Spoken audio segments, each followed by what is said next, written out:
What if the USA faced political and economic instability, and several states formed as a result of annexation of the lands after winning the American-Mexican War, decided to secede from the US? This is quite realistic, given that in many regions where a large part of the population is Hispanic and their percentage is growing.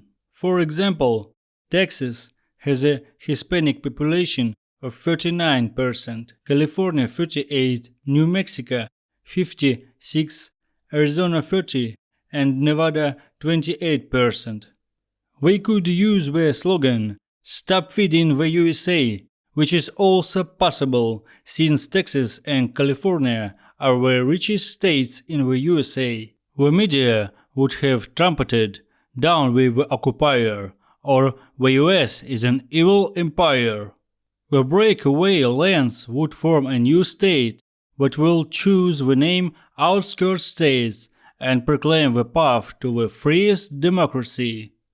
Let's also assume that Mexico is in a military alliance with Russia and China, called the DSO, and our new sovereign state has proclaimed the path to join with absolutely peaceful and purely defensive organization.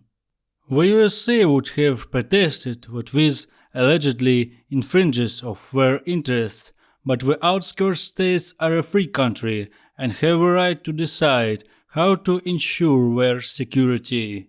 Of course, there were people within the elite in the new state who would like the new country to be neutral and maintain good neighborly relations with the United States and with Mexico and with all countries. But a coup staged by the cunning Russians brought a pro-Mexican party to power. However, we were dissatisfied with this coup. Pro-American residents of Houston and Dallas did not recognize the new government, and in order to exclude separatism, the new government had to use troops and suppress the rebellion. But the United States, supporting the self-determination of peoples, began to supply weapons to the rebels and, of course, in order to return the lost territories. In response to such provocative actions by the US, the new government announced a ban on the English language in the country, also imposed sanctions on the US, banned oil and gas supplies, and announced an accelerated path to joining the DSO. The two countries which had the closest economic and social ties were under the threat of war. Seeing the weakness of their ally, the members of the DSO began to supply weapons to the young country and provide loans for the purchase of all Soviet equipment.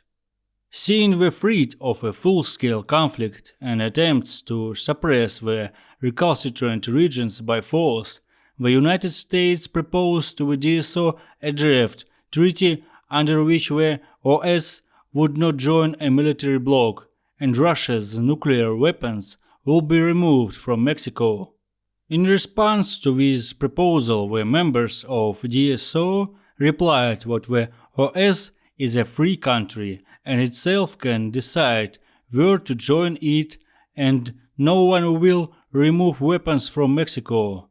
We also added that US interests end at its borders, and the DSO is purely peaceful and defensive organization, and nothing threatens the US. In response to this, 3 months after the start of negotiations, the US launched a full-scale military invasion of the OS, declaring that it would protect the rights of English-speaking Americans and would not stop until the OS was completely demilitarized. In response to such an act of aggression, the entire civilized world boycotted the United States and imposed sanctions on them. But that's a completely different story. Everything what is said in this video is just a fantasy on the topic "What if?" If you liked the video, put like. Check out my channel for more interesting stuff. Subscribe to not miss new videos and have a nice day!